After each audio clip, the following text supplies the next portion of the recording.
अनंत ब्रह्मांडे उदरी हरिहा बालक नंदा घरी नवल केवडे केवडी नकळे कानोबाचे कोडी पृथ्वी जे नेतृत्व केली ताशी यशोदा भोजन घाली विश्वव्यापक कमळापती ताशी गवळण कडी घेती नवल केवडे केवडी नकळे कानोबाचे कोडी हरि तुका मनी नटधारी तुका मनी नटधारी भोग भोगोनी ब्रह्मचारी नवल केवडे केवडी नकळे कानोबाचे कोडी विठाला विठाला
Oh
नमो विठ्ठला राजया पांडुरंगा नमो रुक्मिणी बाहुली ज्ञानगंगा मला तर झालं असेल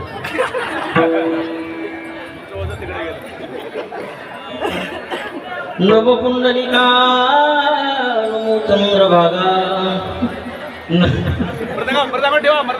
नमस्कार माझा रुक्मिणी पांडुरंगा पडुंगा करू प्रथम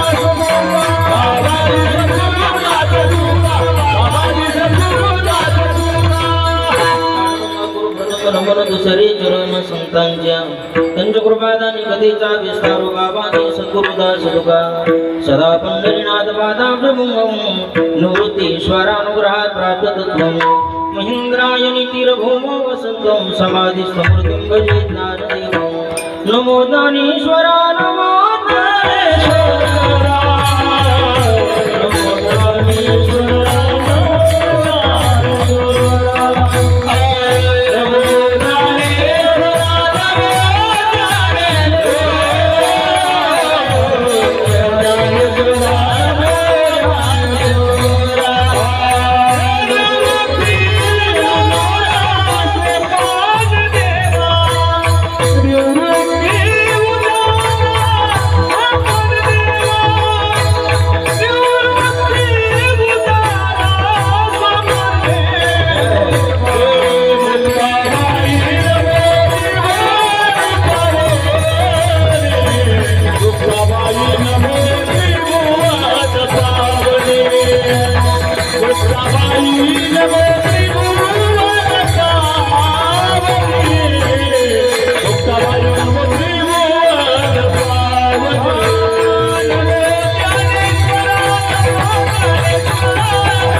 ज्ञानेश्वर करुणा करा दयाळा तुमचा अनुग्रह लादलो पावन धरू जरा चिरी काही माझ्या वाणी वाढेल संतांशी रंजवो चिता शकुर्या जयांचे केलिया स्मरण होय सकल विद्यांचे अधिकरण तेच बंधू श्री चरण श्री गुरूंचे ते नमस्कार आता अतुलित बलधाम हेमशैलाभ देहो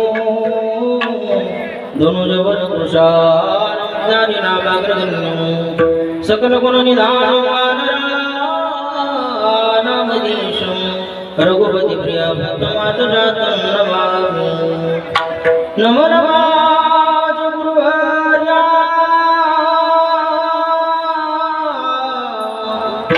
सुखमूर्ति करुणालया नमो संसृत्यांचा पाया भेद भेदा करुण्या योंद प्रविशमवाचमिमां प्रसुदा संजीवयत किरशक्तिधर स्वधाम्ना अन्नो सहस्रचरण श्रवण कृगादि प्राणानो भगवते पुरुषाय स्तुभ्यं सेवलागि सेवकदापो सेवलागि सेवकदापो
नमो सद्गुरु तुकया ज्ञानदीपा नमो सद्गुरु सच्चिदानंद रूपा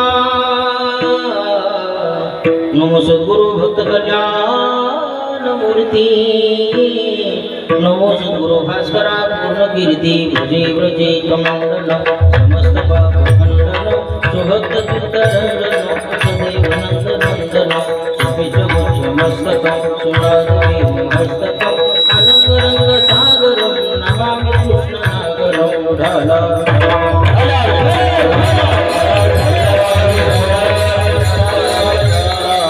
आनंद ब्रह्मांडे उदरी अनंत ब्रह्मांडे उदरी हरिहा बालक नंदा घरी नवल केवडे केवडे नकळे कानोबाचे तोडी प्रस्तुत प्राप्त प्रसंगी कीर्तन रूपी सेवे करता निवडलेला अभंग महान भक्त महाराष्ट्र भूषण भक्त कवल्य तेजोनिधी ज्ञानेश्वरी जगद्गुरु तुकोबाराय यांचा 6:5 चरणाचा अभंग असून या अभंगाच्या माध्यमातून जगद्गुरु तुकाराम महाराज भगवान श्री कृष्ण परमात्म्याच्या जीवन चरित्रातल्या काही नवलाचं चिंतन महाराज या अभंगाच्या द्वारे प्रगट करतात. विठ्ठला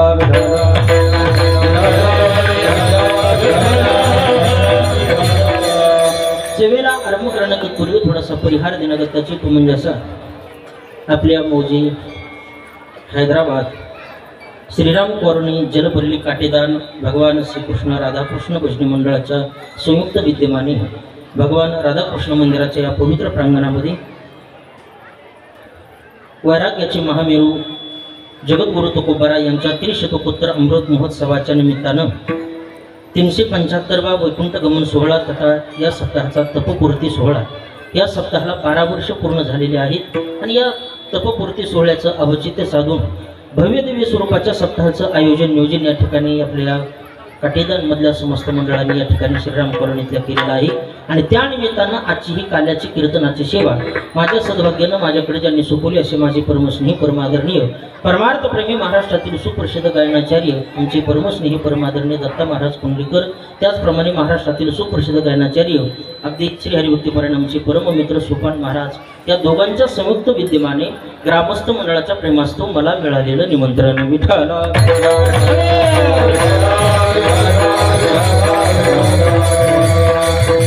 या सोहळ्याला जगनियंते भगवान परमात्म्याची कृपा अनेक संत महात्म्यांचे आशीर्वाद श्री हरिभक्तीपरायण भागवताचार्य ज्यांच्या रसाळ अशा वाणीतून आपण कथा श्रवण करत आहात असे भागवताचार्य श्री हरिभक्तीपरायण शिवदास महाराज आळंदीकर त्याचप्रमाणे गाथा पारायणाचं नेतृत्व भागवत महाराज शिरवळकर यांच्या रसाळ अशा वाणीतून गाथेचं पारायण झालेलं आहे. त्या कीर्तनाचं यजमानपद ज्यांनी स्वीकारलेलं आहे असे श्री दयानंद दादा पाटील मरमंचीकर यांच्या माध्यमातून आजचं कीर्तनाचं यजमानपद त्यांना स्वीकारलेलं आहे. मी नेहमी सांगत असतो मैबा प्रवचन करायचं म्हटलं तर एकट्या माणसाला जमतं परंतु कीर्तन जर करायचं असेल तर नो या कल्याचा खेळ मनोनिमेळ जमविला लावून मृदंग श्रुती टाळ घोष शेवो ब्रह्मरस आवडीने.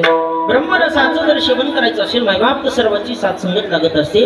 जसं व्यवहारामध्ये एखाद्या माता माऊलीला सुंदर आणि रुचकर स्वयंपाक बनवायचं म्हणलं तर तिला 3 गोष्टीची नितांत गरज आहे. कशाची? चुलीची, तव्याची, परातीची. नाही महाराज उदक अग्नी धान्य झाल्या घडी पाक एका विन एक कामाने. अग्नी लागतं, धान्य लागतं आणि पाणी लागतं. जसं या 3 गोष्टी एकत्रित आल्या तर ती माता माऊली सुंदर रुचकर स्वयंपाक बनवू शकते. तद्वत त्या न्यायाप्रमाणे प्रवचन करायचं म्हटलं तर एकट्या प्रवचनकाराला जमतं पण कीर्तना करता सुंदर पद्धतीचे गायक लागतात, सुंदर पद्धतीचे वादक लागतात, सुंदर पद्धतीचं साऊंड सिस्टम लागतं. त्या सर्वांचं समीकरण महत्वाचं आहे. बसलेले म्हणते ना आमचं काहीच काम नाही मी जावा कुठून. तुमची सुद्धा गरज आहे महाराज. किती मोठा वक्ता जगाच्या पाठीवर आणा पण त्या वक्त्या पुढे श्रोते नसतील तर त्याला झिरो किंमत आहे. वक्ता तू वक्ता नो हे श्रोते नवीन. म्हणून तुम्ही आम्ही सर्वांनी मिळून जे करायचं असतं त्याचं नाव आहे कीर्तन. त्याचं समीकरण असे मायबाप जे कीर्तनकाराच्या पोटात असतं ते गायक लोकांच्या ओटात असतं आणि जे गायक लोकांच्या ओटात असतं ते मृदंगाचार्याच्या फक्त बोटात असतं. आणि ह्या तिन्हीला एकत्रित आणण्याचं सामर्थ्य सध्याच्या काळात फक्त नोटात असतं. विठ्ठला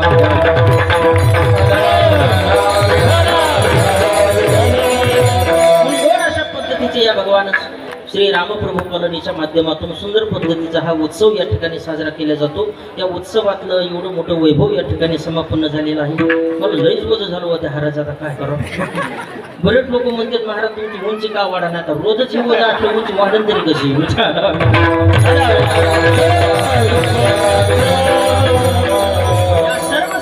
मधून या भव्य दिव्य नियोजनामधून आपल्या अंतकरणामध्ये भगवान परमरामचंद्राविषयी, भगवान पांडुरंग परमात्म्याविषयी, दत्तात्रयाविषयी, भगवान श्रीकृष्ण परमात्म्याविषयी जो काही अंतकरणातला भाव आहे हा तुमच्या या परमार्थिक क्रियेतून या ठिकाणी साध्य होतो, दिसून येतो। म्हणून गोड अशा पद्धतीचे निवेदन आपण समस्त ग्रामस्थांना मिळून केलेलं आहे। त्याबद्दल वारकरी संप्रदायाच्या वतीनं, माझ्या वतीनं तुम्हा समस्त ग्रामस्थ मंडळीला, कॉलनीकरांना अगदी उदंड आयुष्य लाभो आणि अशाच पद्धतीचं उत्तरोत्तर कार्य करण्याची सद्बुद्धी भगवान श्रीकृष्ण परमात्म्याने आपल्याला देवो। या कार्यक्रमासाठी आवर्जून उपस्थित असणारे सर्व परिसरातील गायनाचार्य, त्यामध्ये श्री हरिभक्तीपरायण सोपान महाराज कोरेकर ते या ठिकाणी उपस्थित आहेत।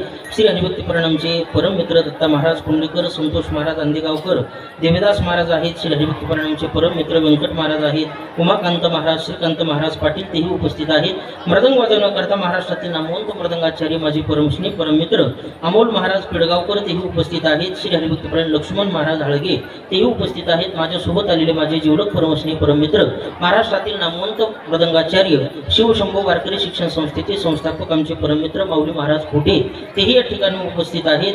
कार्यकर्ते सर्व मंडळी या ठिकाणी उपलब्ध आहे। गोरखदादा आहेत, अशोक महाराज आहेत, सप्ताहातील सर्व कमिटी मंडळ आणि भाग्यनगर मधील सर्व भजनी मंडळ, माता माऊली, लहान थोर, आबालवृद्ध सर्वांच्या उपस्थितीमध्ये ही सेवा करण्याचा योग प्राप्त आहे। सर्वांना कोटी कोटी धन्यवाद देतो आणि याच ठिकाणी सेवेला सुरुवात करतो।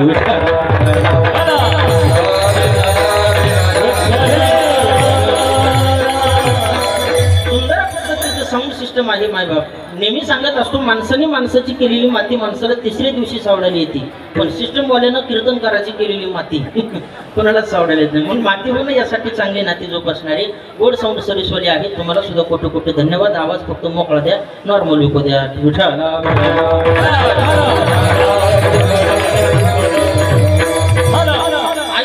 सेवा करता निवडलेला अभंग जगद्गुरु तुकोबा यांचा आहे आणि या अभंगाच्या माध्यमातून जगद्गुरु तुकाराम महाराज जगत भगवान श्रीकृष्ण परमात्म्याच्या जीवन चरित्रातल्या काही नवलाचं चिंतन मांडतात। लक्षपूर्वक ऐका, आजचं कीर्तन हे नैमित्तिक कीर्तन आहे।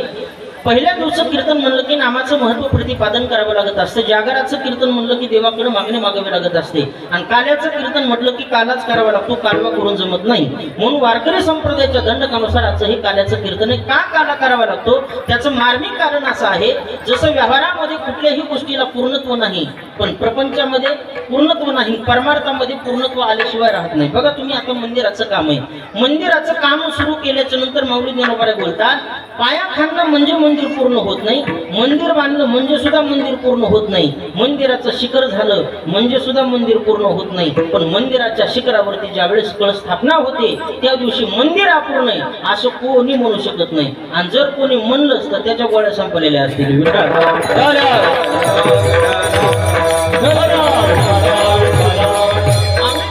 गोड वर्णन करतात देवळाच्या कामाकळस परमगंगे सिंधू प्रवेश का सुवर्ण सुधिक 16 जैसा।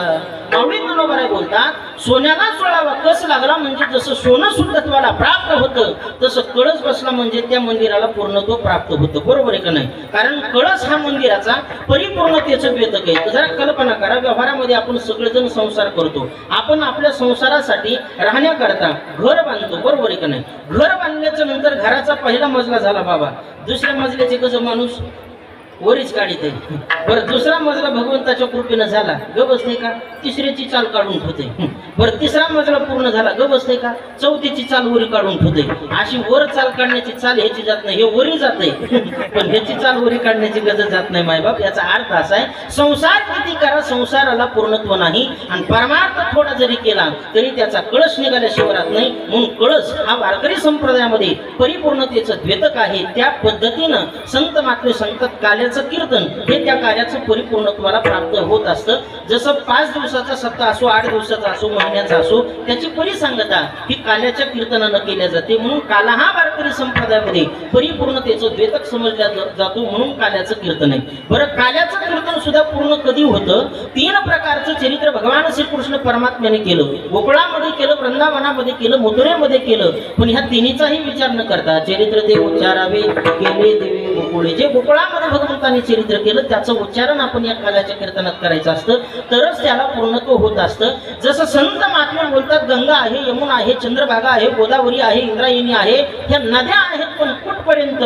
जोपर्यंत त्या समुद्राला जाऊन मिळत नाहीत तोपर्यंत, ज्या दिवशी त्या समुद्राला जाऊन मिळतात त्या दिवशी त्यांच्या जीवनाला पूर्णत्व प्राप्त होतं। तुका म्हणे गंगा सागर संगमे अवघ्या झाल्यावर मी एकमय, तशा पद्धतीनं हा काला करावा लागतो, म्हणून काल्याच्या कीर्तनाकरता निवडलेला अभंग जगद्गुरु तुकोबारायांचा आहे। आणि या अभंगाच्या माध्यमातून जगद्गुरु तुकाराम महाराज गोड अशा पद्धतीचं प्रतिपादन करतात। भगवान श्रीकृष्ण परमात्म्याच्या जीवन चरित्रातल्या काही नवलाचं चिंतन मांडतात। लक्षपूर्वक ऐका मायबाप, पहिल्यांदा नवल म्हणजे काय हे आपल्याला कळलं पाहिजे, बरोबर आहे का नाही? नवल या शब्दाचा अर्थ असा आहे, जी गोष्ट आपण व्यवहारामध्ये कधी बघितली नाही, पाहिली नाही, ऐकली नाही, ती गोष्ट आपल्याला बघायला मिळणं, पाहायला मिळणं, ऐकायला मिळणं, ती पाहिल्याच्या नंतर आपल्या अंतकरण वृत्तीमध्ये जी कुतूहलात्मक वृत्ती निर्माण होते तिचं नाव आहे नवल। विठ्ठला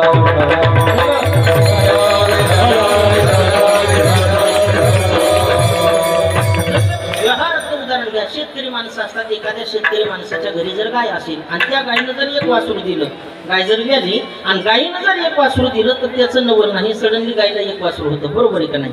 एखाद्याच्या गायीनं जर वन टाइम 2 वासरं दिले तरी सुद्धा नवल नाही दादा, कधी कधी जुळ सुद्धा होतं, बरोबर आहे का नाही? पण एखाद्याच्या गायीनं जर वन टाइम 3 वासरं दिले तर सगळ्या गावाला कौतुक वाटतं की अरे पाटलाच्या गायीनं 3 वासरं एका वेळेला कसे दिले, म्हणून त्या गायीचे वासर पाहण्याकरता अख्खं गाव गर्दी करतं आणि त्या गर्दीच्या अंतकरणामध्ये एका वेळेला दिलेल्या गायीचे 3 वासर पाहून जे त्या वासराविषयी कुतूहल निर्माण होतं ना, त्या कुतूहलाचंच नाव नवल आहे। विठ्ठला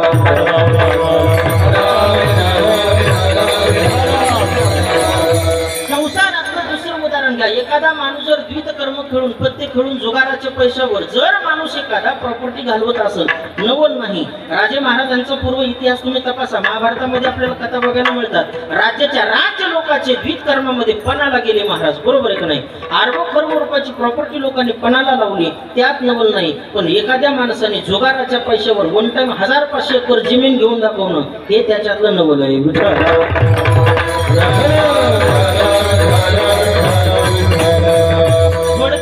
जी वस्तू आपण कधी पाहिली नाही, बघितली ना, ऐकली नाही, ती बघायला मिळणं याचं नाव नवल आहे। मायबाप असे बरेचसे व्यवहारामध्ये नवल आहेत, पण अशा नवलाचं चिंतन करण्यापेक्षा संत महात्मे पारमार्थिक नवलाचं सुद्धा काही चिंतन मांडतात। बरेचसे नवल संत महात्म्यामध्ये आलेले आहेत, त्याच्यात पहिलं नवल संत महात्मे सांगतात गोरोबा काकाच्या भक्तीतलं। ज्या वेळेस गोरोबा काका भगवान परमात्म्याच्या भक्तीमध्ये तल्लीन झाले त्यावेळेस गोरोबा काकांचा मुलगा स्वतःच्या पायाखाली आला। मायबाप चिकल रक्त मांस एकत्रित झालं तरी गोरोबा काकांना शुद्ध नव्हती, हे गोरोबा काकांच्या भगवत भक्तीचं नवल आहे। नवलाची गोष्ट ऐक सकळे बाई, नवलाची गोष्ट ऐक सकळे बाई, कुंभाराने बाळ तुडविले पायी नाही देव शुद्धी, मूल तुडविले चिखले मिळाले रक्त मांस। गोड वर्णन साधू संत महात्मे करतात मायबा, याला गोरोबा काकांच्या जीवनातल्या भगवत भक्तीचं नवल म्हणतात। दुसरा नवल संत वाङ्मयामध्ये आलेला आहे, माऊली ज्ञानोबा सांगतात अहंकाराचं। अहंकार हा अज्ञानी लोकांना नाडल यात नवल नाही, पण चांगल्या जाणत्याला अहंकाराने कशाला पकडलं हे त्या अहंकाराचं नवल आहे। बघा तुम्ही, ज्या माणसाच्या हरिपाठ पाठ नाही ना अमोल महाराज, तो माणूस 1 मिनिट सुद्धा वळवळ करीत नाही, पण ज्याच्या हरिपाठ पाठ आहे ते 1 मिनिट सुद्धा बसत नाही, दुसऱ्याला ढोस नाही देत सर।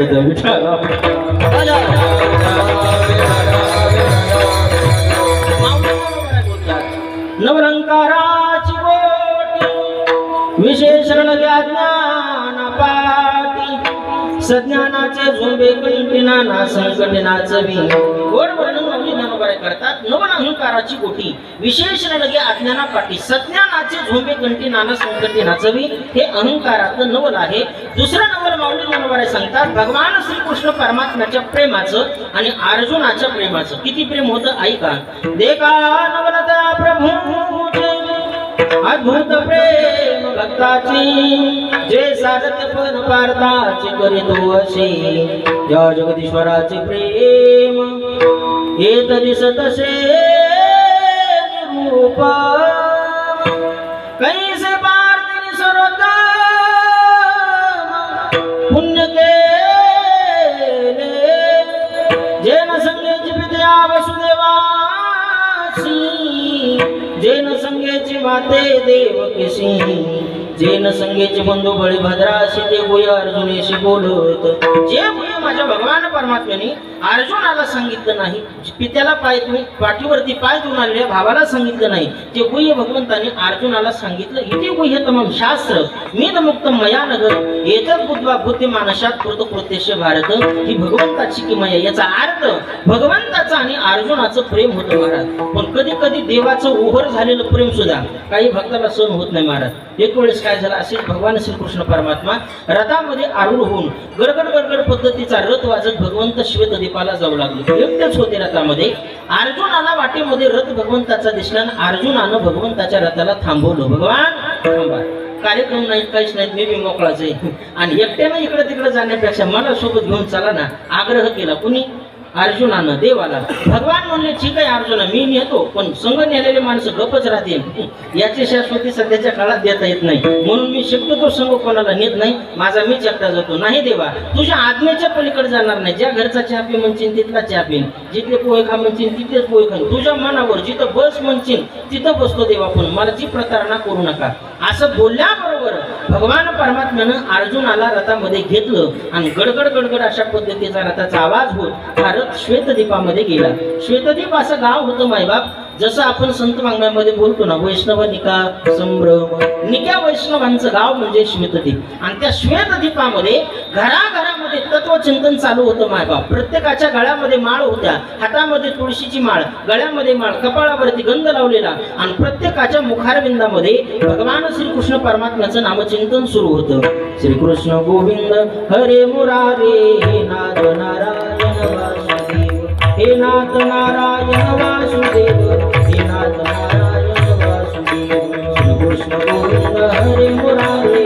हे नाथ नारायण वासुदेव घराघरामध्ये तत्वचिंतन चालू होतं अशा अवकाशामध्ये भगवंताने रथ सोडला अर्जुनही रथाच्या खाली उतरले आणि भगवंत सुद्धा रथाच्या खाली उतरले पण दिलेला शब्द पाळायला पाहिजे होता देवाच्याच पाठीमागे अर्जुनानं जावं का नाही अर्जुन एका गल्लीत शिरले आणि देव एका गल्लीत शिरले योग असा झाला मायबाप आता त्या घरामध्ये प्रत्येकाचं वातावरण भक्तिमय होतं मायबाप अर्जुनानं एका घरामध्ये डोकून पाहिलं आणि डोकून पाहिल्याच्या नंतर त्या घरामध्ये वारकरी दिसला मोठा गंध कपाळावरती आहे पवित्र तुळशीच्या माळा गळ्यामध्ये आहेत एक मोठ्या मान्याची माळ हातात घेतली भगवंताचं नामचिंतन मुखात चालू आहे एका हाताने जप चालू आहे आणि एका हातामध्ये घासून ठेवलेली तलवार पाहिली कुणी अर्जुनानं आता उगत तलवार बघून गप निघून जावं का नाही काय काय माणसाला नादच आहे महाराज हाताने कळून शेंडी वळवळ काही घेणं नाही देणं नाही उगत उगत रिकामी कुठे नाही करतात महाराज काय माणसं त्या अर्जुनानं जवळ गेले आणि त्या वारकऱ्याला पाहून म्हणू लागले वारकरी दादा तुमचं जीवन सगळं बरं वाटलं गळ्यात माळा म्हणले कपाळावर गंध आहे पण हातात तलवार घासून ठेवलेली म्हणले या जगात तुमचं कोणी वैरी का काय काही गरज आहे का वारकऱ्याला खवळायची पण अर्जुनानं खवलेलं या जगात तुमचं कोणी वैरी का ते वारकरी मोकळ्या मनानं म्हणला हो त्या जगात माझे दोन कट्टर वैरीत म्हणला दिसलं तर मुंडकं कापणार आहे म्हणून तलवार घासून ठेवली मग आता अर्जुनाने एवढं तरी आठवण निघून जावा ना अर्जुनानं पुन्हा जवळ जाऊन चौकशी केली वारकरी दादा दोन कट्टर वैरीत हे खरे म्हणले पण कोण कोणाचे जरा नावं कळतील का वारकऱ्याने पहिलं नाव घेतलं द्रौपदीचं अर्जुन म्हणले बापू नाही तर आपल्याच घरातलं नाव निघलं म्हणले द्रौपदीनं काय केलं असं वारकऱ्याचं जवळ जाऊन पुन्हा वारकऱ्याला विचारलं दादा द्रौपदीनं तुमचं काय बिघडलं त्यावेळेस वारकरी सांगू लागला दादा अरे योगाच्या ध्यानामध्ये जपीतपी भंग करणाऱ्या लोकांच्या स्वप्नामध्ये सुद्धा न येणारा माझा भगवान परमात्मा योग याच्या ध्यानी ध्याताना तुळशी अशा पद्धतीचा योग याला दुर्लभ असणारा माझा भगवान परमात्मा थोडं जरी संकट या द्रौपदीला पडलं ना तर द्रौपदी माझ्या भगवंताचा धावा करते कोटे गुंतलाशी कोटे गुंतलाशी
या बिळका सगळ्या लाविला दीनानाथ ब्रीद सांभाळी आपुली नको पाहू गेली पाप पुण्य केव्हा गोविंद द्वारकावासी कृष्ण गोपीजन प्रिया कौरवे परिभूतावा किन्न जाना शिकेशव हिरात हिरवनाथ व्रजनाथार्तिनाशनम कौरवार्णवमग्ना ममुधर स्वजनार्दन कृष्ण कृष्ण महायोगी विश्वात्मन विश्वभावना प्रपन्ना पाहि गोविंद गुरुदेव शेदते आर्त बोलून द्रौपदी माता हाक मारते महाभारतामध्ये गोड त्याचं वर्णन आलेलं आहे त्यावेळेस अगदी तो वारकरी सांगू लागला ही द्रौपदी हिला सकाळ कळत नाही दुपार कळत नाही संध्याकाळ कळत नाही कष्ट पडलं थोडं की देवाचा धावा करते आणि देवाला सुद्धा कळत नाही रे त्या द्रौपदीच्या नादात देव इतका पळतो त्वरा झाली गरुडा टाकीले मागे आणि द्रौपदीच्या लागे नारायणे गरुडाला सुद्धा पाठीमागे टाकीते आणि पळते जर पडलं तोंड फुटलं तर काय करावं देवाचं म्हणून ह्या द्रौपदीला दिसलं की मुंडकं कापणार आहे कोण म्हणते हे हा वारकरी हाय सुदे वारकऱ्यांना सांगितलं महाराज बरं अर्जुनानं एवढं तरी आठवून घ्यावं का नाही पुन्हा अर्जुन थोडं पुढं सरकले पुन्हा म्हणजे वारकरी दादा एक नंबरचा वरी मला कळाला तुमचा कोण आहे ती द्रौपदी पण दुसऱ्या नंबरचं कोण आहे वारकरी म्हणला अर्जुन आहे बापू म्हणजे आपलंच नाव नाही जर आपलं आधार कार्ड वारकऱ्याच्या हातात पडलं तर आपलं वाटवलंच म्हणले आता इथं जास्त वेळ थांबलात माझा नाही पळा म्हणले अर्जुन लागले पळायला पण वारकरी चॅप्टर होता तसे वारकरी चॅप्टर असतील म्हणा वारकऱ्यांना म्हणलं हो दादा अलीकडे या अर्धा तास झालं मी बोलवलं नाही तरी तुम्ही माझ्या दारात उभाय माळच गाड्यात कामवून तलवारच हातात कामवून तुमचं वैरीच कामवून द्रौपदीचं नाव घेतलं की दच केले अर्जुनाचं नाव घेतलं होतं टणकीनच उडाले म्हणले नेमकं ते अर्जुन तर तुम्ही नाहीत ना अर्जुन म्हणा तो पण्यागावचा मी पण्यागावचा त्याचं आधार कार्ड वेगळं मोह आधार कार्ड वेगळं जीव वारकरी पळाले अर्जुन पुन्हा माघारी नाही आले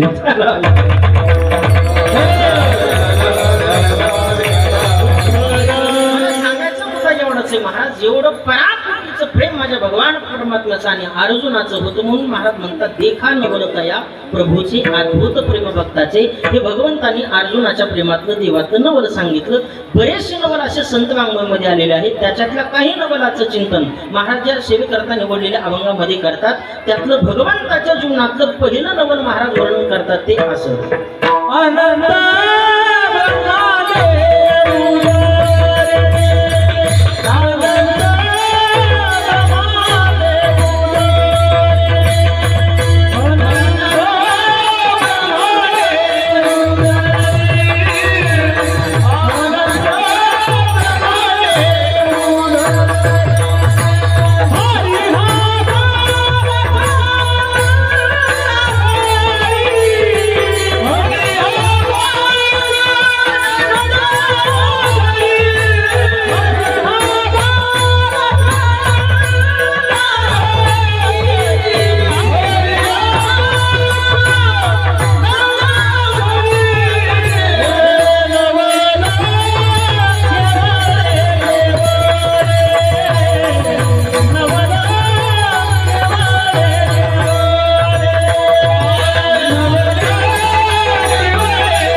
प्रपाटी उदरी हरिहा बालकनंदा अभंगाच्या सेवेकरता निवडलेल्या अभंगाच्या पहिल्या चरणामध्ये जगद्गुरु तुकोबाराय भगवंताच्या जीवनातलं पहिलं नवल सांगतात ते असं अनंत ब्रह्मांडी उदरी हरिहा बालकनंदा घरी आता ब्रह्मांड या शब्द शब्दाचा अर्थ कोंबडीचा अंड नाही बरं का. ब्रह्मांड या शब्दाचा अर्थ असा आहे, खाल्ले 7 लोक, वरले 7 लोक, आतळ वितळ सुतळ तळातळ रसातळ महातळ पाताळ, जनलोक तपलोक भूलोक भूलोक ब्रह्मलोक स्वर्गलोक सत्यलोक, वरले 7 लोक आणि खाल्ले 7 लोक, 14 लोकांचं मिळून जे एक तयार होतं त्याचं नाव आहे ब्रह्मांड. असे अनंत ब्रह्मांड ज्या भगवान परमात्म्याच्या उदरामध्ये आहे तो भगवान परमात्मा केवढा असेल याची विचारणा बघा. कारण देव केवढा हे आजपर्यंत कोणाला सांगता आलं नाही महाराज. वेदानं जाणण्याचा विचार केला पण महाराज म्हणतात त्याला सुद्धा तो कळाला नाही. वेदा नाही कळला अंतपार याचा कानडा राजा पंढरीचा, वेद जाणू गेला पुढे मौनावला, ते गुह्य तुझला प्राप्त कैसे. शेषानं जाणण्याचा विचार केला महाराज म्हणतात त्या शेषाच्या सुद्धा 2 जीवा झाल्या पण देव केवढा हे कोणाला सांगता आलं नाही. देवाचं व्यापकत्व सिद्ध करत असताना शास्त्रकार वर वर्णन करतात. आकाशाचा कागद केला, मेरू पर्वताची लेखणी केली, समुद्राची शाई केली आणि लिहिण्यासाठी अंगणवाडीतली मास्तरी ठेवली. होईल का देवाचं वर्णन नाही महाराज. साक्षात सारस्वती माता शारदा माता जरी आणून बसवली ना तरी देव केवढा हे सांगता येणार नाही. असलम गिरीशात कंजलम सिंधू पात्रे सुरतरो वरुषा का लेखनी पद्मपूर्वी लिखितम यदि गृहीत्वा शारदा सर्वकालम तव गुणानामीश पारनयाती. वर्णन शास्त्र सांगतो मायबाप. देवाचं व्यापकत्व आजपर्यंत कोणाला सांगता आलं नाही, येत नाही. म्हणून 450 वर्षापूर्वी माझ्या जगद्गुरु तुकोबारानं देव केवढा हे एका सांकेतिक शब्दात सांगितलं. एवढा प्रभू भावे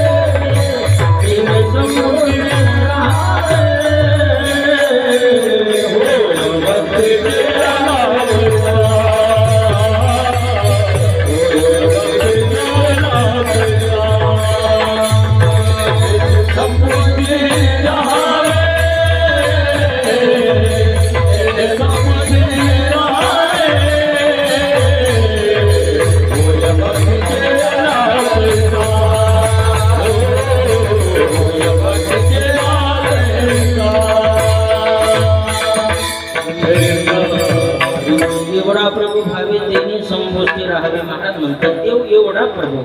एवढा म्हणजे नेमका केवढा.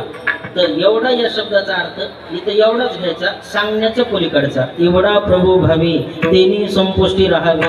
देव हा अगदी एवढा आहे, केवढा आहे सांगण्याच्या पलीकडचा. महाराज एका ठिकाणी वर्णन करतात देवाच्या हातावरचा एक केस जर उपटला आणि त्या केसाच्या जागी जेवढा खड्डा पडतो ना तेवढ्या खड्ड्यामध्ये संपूर्ण समुद्र साठवण्याची क्षमता देवामध्ये आहे. आनंद ब्रह्मांडे आणि एकी रोमी आयशी धेंडे एवढा व्यापकत्व देवाचं असल्यामुळे महाराज म्हणतात देव केवढा हे आजपर्यंत कोणाला सांगता आलं नाही, सिद्ध करता आलं नाही. म्हणून आनंद ब्रह्मांडे उदरी. पण असा असणारा व्यापक भगवान परमात्मा हरी हा बालक नंदा घरी.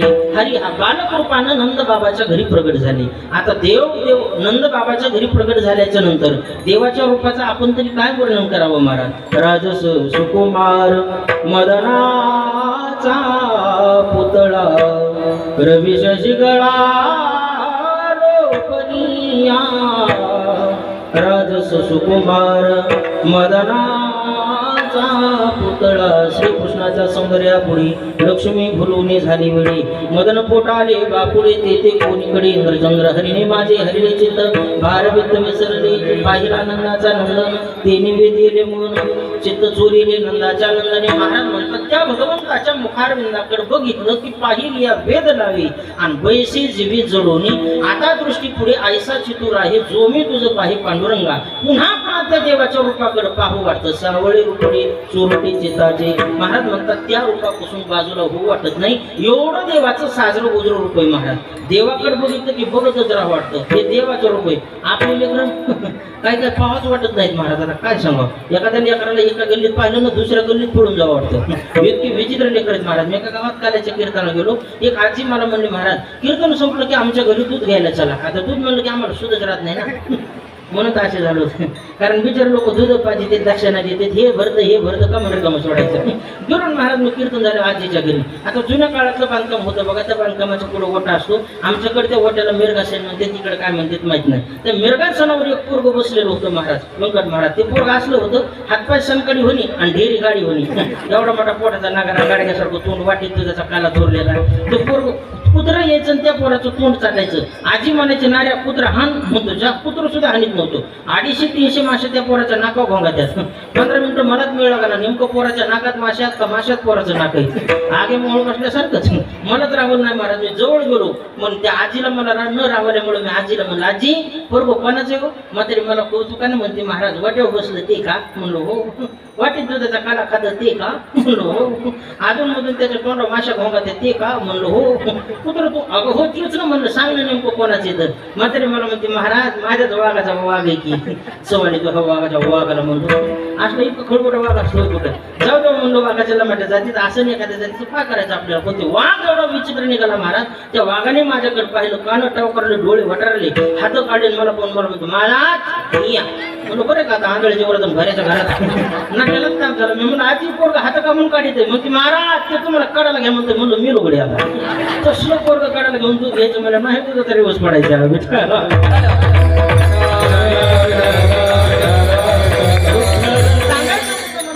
महाराज आपल्या मुलांची रूप वेगळी पाहावा वाटत नाहीत पण भगवान परमात्म्याचं रूप बघितल्याच्या नंतर दृष्टीच्या पुढून आपल्याला देव हटावा असं कधी वाटत नाही ते भगवंताचं स्वरूप असतं म्हणून महाराज म्हणतात असा लाघवी सुंदर असणारा अगदी लक्ष्मीला सुद्धा भुरळ पडते ज्या रूपानं तो भगवान श्रीकृष्ण परमात्मा आनंद ब्रह्मांड ज्या भगवंताच्या उदरामध्ये आहेत तो भगवान परमात्मा हरिरूपानं नंद बाबाच्या घरी प्रगट झाले म्हणून दुरोक्ती दोषानं महाराज सांगतात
महाराज सांगतात नवल केवढे केवढे साधं व्यवहारातलं कोडं आपल्या पटकन लक्षात येत नाही तर जगनियंता भगवान श्रीकृष्ण परमात्म्याचं कोडं आपल्याला कधी लक्षात यावं म्हणून महाराज दुरुस्ती दोषानं जाणीवपूर्वक बोलतात नवल केवढे केवढे नकळे कानोबाचे कोडे भगवंताच्या जीवनातलं दुसरं नवल महाराज सांगतात ते असं प्रथमेजने कृतके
केले ताशी यशोदा भोजन गाणे महाराज म्हणतात. ज्या भगवान परमात्म्यानं पृथ्वीला तृप्त करण्याची ताकद ज्याच्यामध्ये आहे, यशोदा माता त्या देवाला जीव घालते. काय नवल आहे मायबाप, पृथ्वीला तृप्त करणारा माझा भगवान परमात्मा आहे मायबाप. बघा तुम्ही, व्रत अहंकार आपण बाळगतो महाराज, करता करविता भगवान परमात्मा, आपण काहीच नाही, कटपुतली सारखे, निमित्ताचा धनी केला असे प्राणी, आपण निमित्त मात्र आहेत. पण महाराज माणसं काही काही अशोक व्रत अहंकार बाळगतात. म्हणून आम्ही गाडीवाले कीर्तनकार कवा 9 ते 11 कीर्तन असलं तर गावात 9:45ला जातो, पण 11:15ला बाहेर पडतो. समजत नको कोणाचं, पण काय काय गावात लईच लवकर जाऊन गुतायची वेळ येते. एका गावात 9 वाजता कीर्तन होतं, मी 6 वाजता गेलो, कशाला मरायला जावा का मी, पण उगत गेलो महाराज. 2 म्हातारे पळतच माझ्याकडे आले. एक म्हातारा मला म्हणते, महाराज मी म्हणून बरे, माझ्या जेव्हा सगळं कुटुंब बसून खाते म्हणला, मी म्हणूनच घरातले सगळे माणसं अगदी निवांत राहतील, मी म्हणून 10-10 वाजता झोपत येत. मी जर ह्या घरी 5 मिनिटं नसलो महाराज तर माझ्या पाठीमागं ह्या घराचा सगळा उन्हाळाच होतोय. आता का पावसाळा असता काय लोक बोलत काय पद्धत बोलायची. दुसरं मात्र म्हणते, महाराज मी म्हणून चांगले, मी म्हणून सगळ्या गोष्टी बरोबर आहेत, मी म्हणूनच होते, मी म्हणूनच झाले आणि मी म्हणूनच होणार आहे. नाही तर मी जर ह्या घरी 10 दिवस नसलो तर माझ्या पाठीमागे घरात सगळा अंधारच होतोय. तू कपाशाचा फोकस काय लोक बोलतो महाराज. अरे करता करविता भगवान परमात्मा, निमित्ताचा धनी. महाराज म्हणतात, काळे नाट विशी कृपाळू देवाशी आणि पोषितो जगाशी एकला तो. सगळ्या विश्वाचं भरण पोषण माझा भगवान परमात्मा करतो, पण उग ग्रंथ अंकार तू आम्हाला महाराज. नसंच एका गावात काल्याच्या कीर्तनाला गेलो, तेव्हाच आपण घेतलं हेच सांगायला लावलो. ह्याच्यातले बसलेले काय म्हणते, तुला एवढाच येतो काय, लय पुढचं डोकं लावतात काय काय लोक काय सांगा.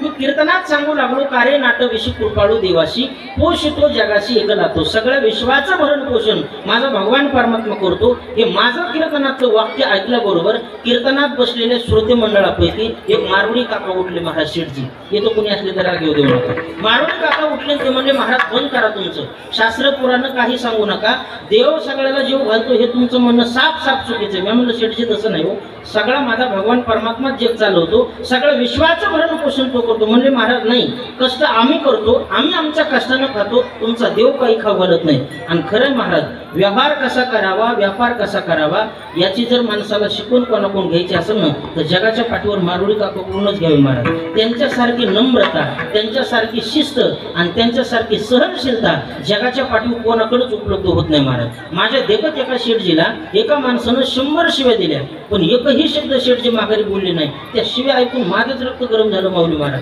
मी शेठजीच्या जवळ गेलो, म्हणलं, काका 1 मिनिट सुद्धा तुम्ही काही प्रत्युत्तर केलं ना. 100 शिव्या त्या माणसानं माझ्या देखत तुम्हाला दिल्या, एखादा शब्द तर प्रतिकार म्हणून करायला पाहिजे का नाही. शेठजीच्या मुखातले उद्गार आहेत महाराज. ते म्हणले, महाराज जाऊ द्या ना, शिवे का व्हायना आपल्याला देऊनच गेले, आपलं थोडंच काही घेऊन गेले. इतकी नम्रता आहे महाराज या लोकांत. म्हणून व्यापाराच्या क्षेत्रामध्ये अग्रगण्य टोकाला असे लोक आहेत महाराज. नसा रक्तातच काही गुण असावे लागतात महाराज. बसून तिथं व्यापाराची बुद्धी या लोकांना सुचते. माफी मागून सांगतो, ज्यावेळेस माझ्याकडे गाडी नव्हती ना व्यंकट महाराज, त्यावेळेस मी एसटीने कीर्तनाला जायचो. सातारा जिल्ह्यात माझं कीर्तन होतं. आता बसमध्ये 2 सीटा असतात महाराज, एकूण 3 माणसं बसतात आणि एकूण 2 माणसं बसतात. योगायोगानं ज्या सीटावर 3 माणसं बसतील त्या सीटवर मी बसलो, पण मध्यंतरी बसलो. एक चायनीज माणूस आला आणि माझ्या पलीकडल्या साईडला बसला. मारवडी काका आले आणि अलीकडल्या साईडला बसले. दोघांच्या मध्ये मी बसलो. गाडी सुरू झाली, 10 किलोमीटर पुढे गेली. एक मोठा मच्छर आला आणि चायनीज माणसाच्या हातावर बसला. चायनीज माणसाने असं पाहिला, चटकीन मारला, उचलला, तोंडात टाकला. चायनीज लोक काही खातात महाराज, उकड नका, साप खाय, मच्छर काय, पाली खाय, त्याला काही धोरण नाही, काही खाते चायनीज माणसं. त्यानं मच्छर उचलला आणि तोंडात टाकला. आता हे दृश्य मी बी पाहिलं आणि मारवडी काकानं पाहिलं दत्त महाराज. थोड्या वेळानं गाडी थोडी पुढे गेली, पुन्हा एक मोठा मच्छर आला आणि मारवडी काकाच्या हातावर बसला शेठजीच्या. त्यांनी असं पाहिला, चटकीन मारला, उचलला, तोंडात नाही टाकला. माझ्या पुढून हात फिरून त्या चायनीजला म्हणते, इकत घेतोस का. म्हातारातून सुद्धा पैसे कसे करावं बसल्या त्याचं ज्ञान यांच्याकडे.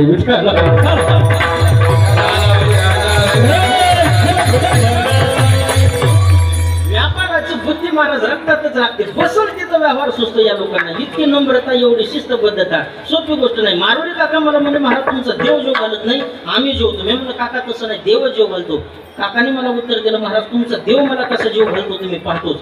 मारवडी काकानं पाठ 5ला घर सोडलं, एका अरण्यामध्ये गेले, मोठ्या झाडाच्या शेंड्यावर जाऊन बसले आणि इथं देव कसा दिवसभरात मला जेवण घेऊन येतो ते पाहतो म्हणले परीक्षा. योग असा मायबाप, त्या अरण्यामध्ये 10 माणसं शिकारी करता जायचे आणि जेवणाचे डबे घेऊन जायचे. 10 जण शिकारी करता गेले, नेमके त्याच झाडाच्या बुडाला डबे बांधायचे. नियमाप्रमाणे त्यांनी झाडाच्या बुडाला डबे बांधले, शिकारी करता अरण्यात गेले. त्यांचं दुर्दैव असं, आज त्यांना शिकार सापडली नाही, उलट हेच शिकारीच्या तावडीत सापडले. यांना वाघ सापडला. वाघाच्या तावडीत 10 जण सापडले, एकूण मगाच्या पुढे पळायला लागले. एक जण त्याचा म्हणतो, रंभो आपले झाडाच्या बुडाचे डबे, अरे वाघ नाश्ता खायच्या मागे म्हणला, डब्याचं बघू पुन्हाची पुन्हा वाचलो जोगलो ते उद्याच्याला येऊ. पळ गावाच्या दिशेनं. मधल्या वाटानं 10 शिकारी पळून गेले आणि योगायोगानं मोठं सिटीचं गाव होतं हैदराबाद सारखं. एका मोठ्या बँकेमध्ये दरोडा पडला आणि चोर सुद्धा 10 होते. काही लोक बसलेले शंका घेतील, महाराज चोर बी 10 आणि शिकारी बी 10, असं कसं काय फिट गणित, एखादा डाबा कमी पडत का, माझ्या घरचा आणून बांधू काय. चोर सुद्धा 10 होते महाराज. 10 चोरानं मोठी बँक लुटली, दरोडा टाकला, सोनं नाणं पैसा अडका सगळं मोठं गाठोडं बांधलं आणि त्याच अरण्यामध्ये वाटणी करत आले. योगायोगाने त्याच झाडाच्या बुडाला वाटणीसाठी बसले. एक जण म्हणला, सोडा गतोडं घ्या आपलं काय काय वाटून भिशाला येते तेवढं. दुसरा म्हणला, दादा लय भूक लागली रे. एक जण चोर त्याच्यातलं म्हणते, पण तू काय जवळ सासरवाडी नाही, कुठे जवळ काय धाबा नाही, आपण काय जवळ कुठं डबा आणला नाही, खातो काय माती खातो का. नाही ना म्हणला, जेवण केल्याशिवाय वाटणी सुधारणार नाही, अगोदर वाटणी करू म्हणला, आपापलं धन घेऊन निघून जाऊ, पुन्हा जेवण करू, वाटलं तर काल्याच्या पंक्तीला बसू आपल्या.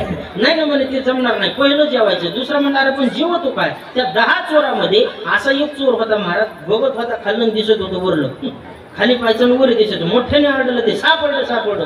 लोक म्हणले, मूर्खच काय सापडलं. म्हणलं जीवन सापडलं. कुठे म्हणला, ते काय झाडाच्या बुडाला. झाडाच्या बुडाचे 10 डबे दिसले महाराज त्याला. पळतच गेला, 10 डबे सोडले. सुंदर पद्धतीचे त्या डब्यामध्ये वरण भात भाजी पोळी सुंदर स्वयंपाक होता. डबे सोडून जेवायला सुरुवात करणार एवढ्यामध्ये त्या 10 चोरात एक म्हातारा चोर होता. ते म्हणलं, हे दादा थांबा, हे मैचे केस पांढरे झालेत ना, हे काय उन्हानं झाले नाही, डाय करून झाले नाही, ते अनुभवानं पिकलेले केस आहेत. म्हणला, ज्या अर्थी आपण 10 जण आहोत आणि डबे सुद्धा 10च आहेत, याचा अर्थ आपला प्लॅन कोणाला तरी कळालेला असावा आणि या 10 डब्यामध्ये 20 टाकलेलं अन्न असावं. ह्या डब्यातलं जेवण आपण करणार, आपण मरणार आणि आपलं आयतं ध्यानाचं गाठोडं घेऊन निघून जाणार, हे असा प्लॅन असावा. दुसरं म्हणलं, कोणी कोणी केलं असेल. म्हणलं, जेणे बी कोणी केलं असेल ते इथं तिथंच कुठंतरी असेल. लागले तपास करायला, कुठं असेल. ते खाली पाहून वरलं दिसणार होतं का. ते पुन्हा दुसऱ्यांदा मोठ्यानं आढळलं, सापडलं. लोक म्हणले, आता काय सापडलं. म्हणलं, पहिल्यांदा जेवण सापडलं आणि आता जेणे जेवण आणून बांधलं ते सापडलं. कुठे ते काय झाडाच्या शेंड्यावर. कोण घडलं. फुकट मारुडी काका करते का नाही. मारुडी काकाकडे पाहिलं, चोराने सांगितलं, शेठजी खाली या. शेठजी म्हणजे अजिबात नाही, तुमच्या कामाला तुम्ही आलात, माझ्या कामाला मी आलोय, माझं काम मी करतो, तुमचं काम तुम्ही करा. चोर म्हणले, नाही चापटपणा करू नका, तुम्ही तुमचं काम करायला आलाच नाही, तुम्ही आमचं काम करायला आलात.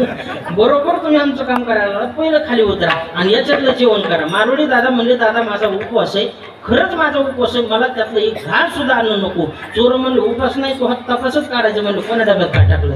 पहिलं खाली उतर म्हणले, नाही तर खालून दगड मारल्याशिवाय राहणार नाही. चोराच्या माराच्या धाकाने का होईना शेठजी झाडाच्या शेंड्यावरून खाली आले. त्या 10 डब्यातलं जेवण थोडं थोडं घेतलं, जेवण केलं, पोटभर तृप्त झाले, ढेकर दिला.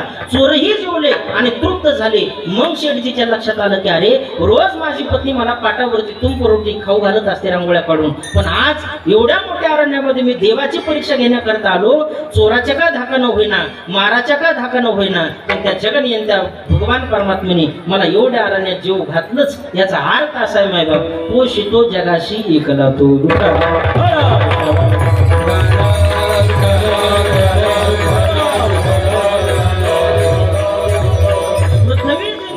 केली त्याशी यशोदा भोजन झाली. जगाच्या पाठीवर दोघांना देवाला जीव घातलं. माय बाप, एक जीव घातलं यशोदा मातेनं आणि दुसऱ्यांदा जीव घातलं नामदेव महाराजांनी. घेऊन आलो नैवेद्याला एक तरी घास घे विठ्ठला, भूक नसे का तुला लागली, माय यशोदा मनी आठवली. घेऊन आलो नैवेद्याला एक तरी घास घे विठ्ठला. नामदेव महाराजांनी देवाला जीव घातलं, यशोदा मातेनं देवाला जीव घातलं, म्हणून पुरतवेजीने तृप्त केली, त्याशी यशोदा भोजन घाली. भगवंताच्या जीवनातलं तिसरं नवल महाराज सांगतात ते असं.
सांगतात पृथ्वी जिन तृप्त केली त्याशी यशोदा भूषण घाले विश्वव्यापक कमळापती त्याशी गवळण कडी घेते. महाराज म्हणतात विश्वव्यापक अशा पद्धतीचा असणारा भगवान परमात्मा गवळणी त्या भगवंताला कडेवरती घेतात. विष्णू सहस्रनामामध्ये देवाला 1000 नावं आहेत. त्याच्यामध्ये देवाला विश्वंभर हे एक असं नामाभिधान आलेलं आहे.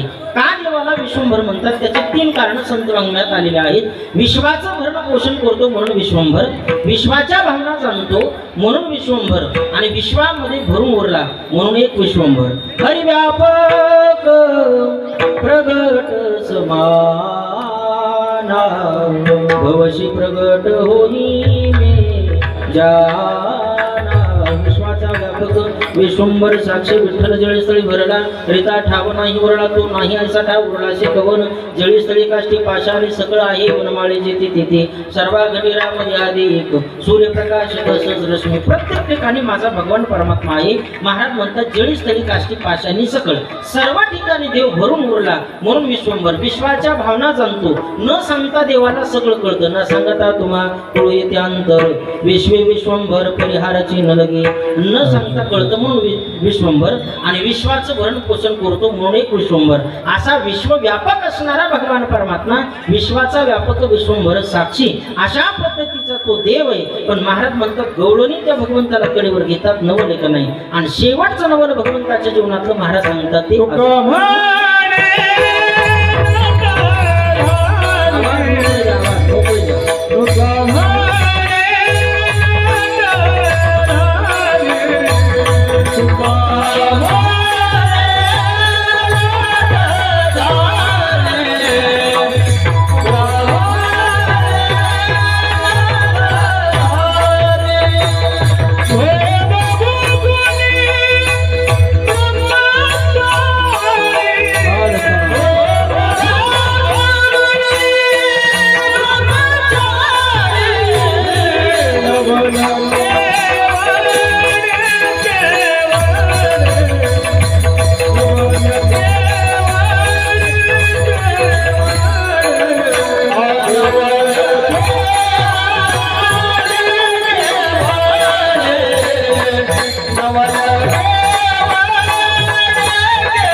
नटधारी भोग भोगुनी ब्रह्मचारी नवन केवडे केवडे नकडे कानोबाचे कोडे. अभंगाच्या शेवटच्या चरणामध्ये जगद्गुरु तुकोबराय सांगतात अगदी तुका म्हणे नटधारी भोग भोगुनी ब्रह्मचारी. आता लक्षपूर्वक ऐका पाठीमाग टीव्ही वरती एक मराठी पिक्चर आला होता बघा.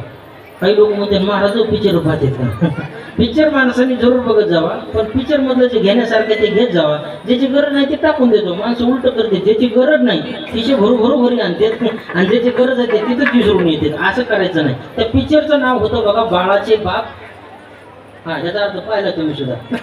बाळाचे बाप ब्रह्मचारी. आता लक्षपूर्वक आहे का, बाळाचा बाप म्हणावा तर ब्रह्मचारी कसा आणि ब्रह्मचारी म्हणावा तर बाळाचा बाप कसा. कारण ज्याला बाप ही संज्ञा प्राप्त होते त्याला ब्रह्मचारी संज्ञा लागत नाही, आणि ज्याला ब्रह्मचारी संज्ञा लागते त्याला बाप ही संज्ञा लागत नाही. भोग भोगतो तो ब्रह्मचारी नसतो, आणि ब्रह्मचारी असतो तो भोग भोगत नसतो. म्हणून जसं महाराज म्हणतात हे कळत नाही, तसंच हे सुद्धा कळत नाही. नटधारी आणि भोग भोगोनी ब्रह्मचारी. अभंग जितका गोड महाराज लक्षपूर्वक आहे का, गुरुवरे चंद्रशेखर महाराजांच्याच मुखारविंदातून ऐकलेला भाव आहे अभंगाचा. अनंत ब्रह्मांडी उदरी ही भगवंताची कर्तुम अकर्तुम अन्यथा कर्तुम शक्ती आहे, पण हरी हा बालक नंदा घरी हे त्याच्यातलं नवल आहे. बरोबर आहे का नाही. विश्वव्यापक कमळापती ही भगवंताची किमया नाही, ही भगवंताची कर्तुम अकर्तुम अन्यथा कर्तुम शक्ती आहे, पण त्याशी गौरण कणी घेतली हे त्याच्यातलं नवल आहे. पृथ्वी जिने तृप्त केली ही भगवंताची कर्तुम अकर्तुम अन्यथा कर्तुम शक्ती आहे, पण पृथ्वीला तृप्त करणारा भगवान परमात्मा सुद्धा त्याशी यशोदा भोजन घाली हे त्याच्यातलं नवल आहे. विश्वव्यापक कमळापती देव आहे, पण त्याला गौरण कणीवर घेते हे त्याच्यातलं नवल आहे. तुका म्हणे नटधारी ही भगवंताची कर्तुम अकर्तुम अन्यथा कर्तुम शक्ती आहे, पण भोग भोगोनी ब्रह्मचारी हे त्याच्यातलं नवल आहे. म्हणून दुरुक्ती दोषानं तुकोबाई बोलतात, नवल केवळी केवळी नगळे कानोबाची कोडी. याचा म्हणजे अवकाश संकल्पित वेळेमध्ये अभंगाचा भावार्थ केलेला आहे. फावल्या वेळात 15-20 मिनिटात आपल्याला काल्याचा प्रसंग पाहायचा आणि सेवेला विराम.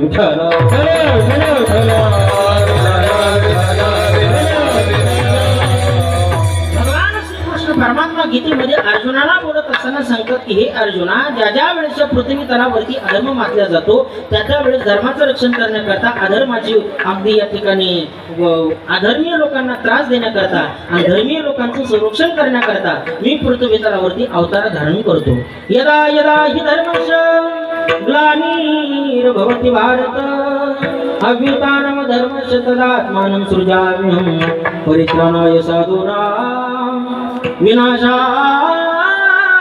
च दुष्कृतां धर्म संस्थापनार्थाय संभवामि युगे. हे भारत, यदा यदा हि धर्मस्य ग्लानिर्भवति तदा तदा अहम् आत्मानं सृजाम्यहं किं कारणं साधूनां परित्राणाय दुष्कृतानां विनाशाय धर्म संस्थापनार्थाय अहं संभवामि युगे युगे. मी युगायुगामध्ये अवतार धारण करतो. असाच एक काळ उजडला मायबाप आणि अधर्मीय लोकांचं प्राबल्य वाढलं, धर्मीय लोकांना त्रास होऊ लागला, पृथ्वी तलावरची यज्ञ यागादी कर्म बंद पडले आणि कथा कीर्तन सुद्धा बंद पडले. राहिले यज्ञ, मोडिले कीर्तन, पळाले ब्राह्मण दैत्याभिने. महाराज म्हणतात अशा पद्धतीचा पृथ्वीचा भार पापाचा न सहन झाल्यामुळे ती वत्सरूपी पृथ्वी ब्रह्मदेवापाशी गेली. वत्सरूपी पृथ्वी ब्रह्मापाशी जाय नेत्रिवाय तो यसांग तसे बुडविला धर्म अधर्म झाला फार सोसविना भार मजाता देवा. आता मला पापाचा भार सहन होत नाही, काही करा पण या पापाच्या भारातून मला मुक्त करा. ब्रह्मदेवाने सांगितलं माय एखादं छोटं कार्य करायचं म्हणलं तर एकट्याचा निर्णय चालतो, पण एवढा मोठा आता हा तपोपूर्ती सोहळा आहे, 12व्या वर्षातला सप्ताह आहे, एकान दोन माणसाच्या विचारावर करून चालत नाही महाराज. याला सर्व पालन इथल्या चांगल्या चांगल्या प्रतिष्ठित लोकांचा विचार घ्यावा लागेल. कोणाला पंगत द्यायची, कोणाला कीर्तन करायचं, यजमानपद द्यायचं, कोणाकडे भजनी मंडळ ठेवायचं, या सगळ्या गोष्टीचं नियोजन करावं लागेल.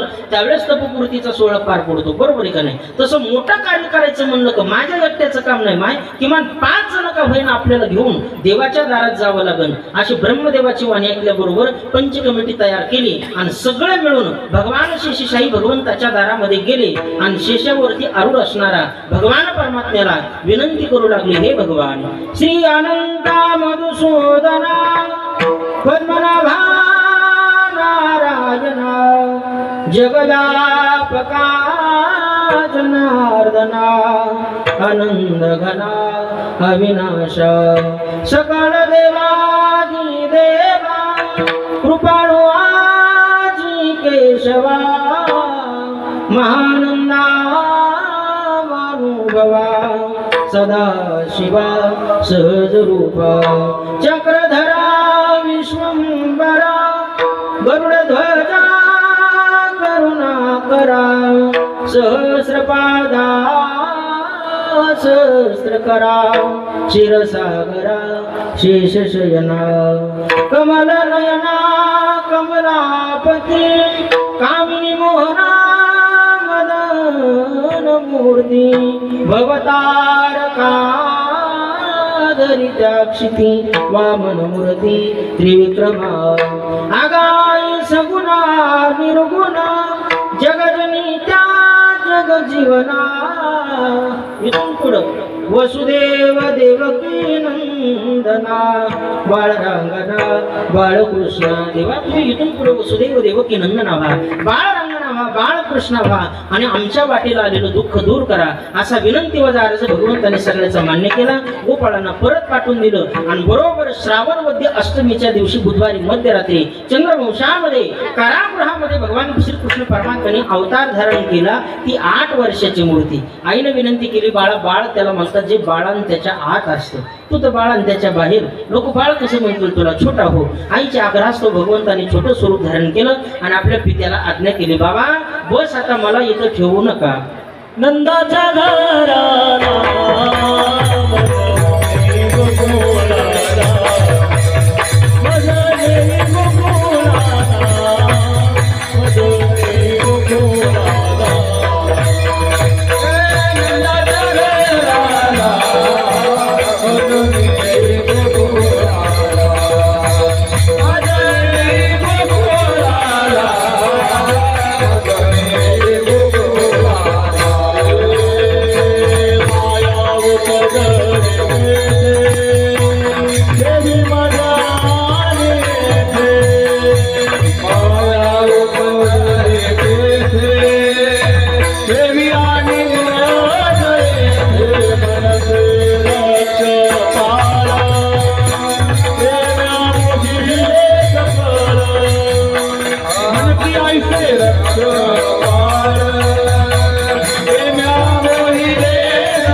मोजनी गोकुळाला माया उपजली तेथे ठेवी मोजानी येते बाबा आता मला इथं ठेवू नका नंद बाबाच्या घरी घेऊन चला अशी हाक ज्यावेळेस भगवंताने आपल्या पित्याला दिली त्यावेळेस भगवंताला पाठीमध्ये घेतलं पाठीमध्ये घेतल्याबरोबर जेवढे काही साखळदंडाने हात पाय बांधले होते बंधनं होते तेवढे बंधनं देवाला डोक्यावर घेतल्याबरोबर आपोआप गळाले उचलेला कमळापती पायीचे बंधने गळते याचा अर्थ असा घ्यायचा महाराज देव डोक्यावर घेतला की बंधनं आपोआप निघून पडतात आणि माया डोक्यावर घेतली आपोआप बंधनात पडतात म्हणून गुंतून घ्यायचं कारण मोकळं व्हायचं हे ज्याचं त्याने ठरवायचं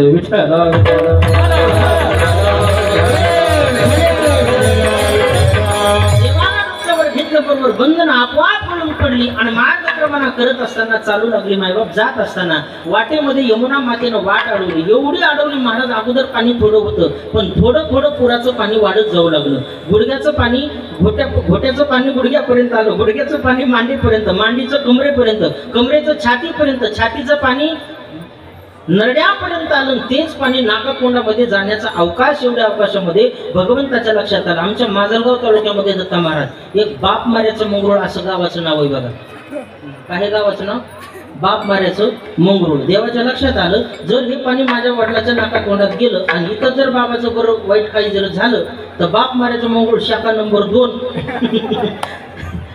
इथं स्थापन करावं लागेल त्याच्यामुळे ह्या भानगडीत न पडता देवानं बरोबर पाठीतून पाय काढला आणि यमुना मातेला दर्शन दिलं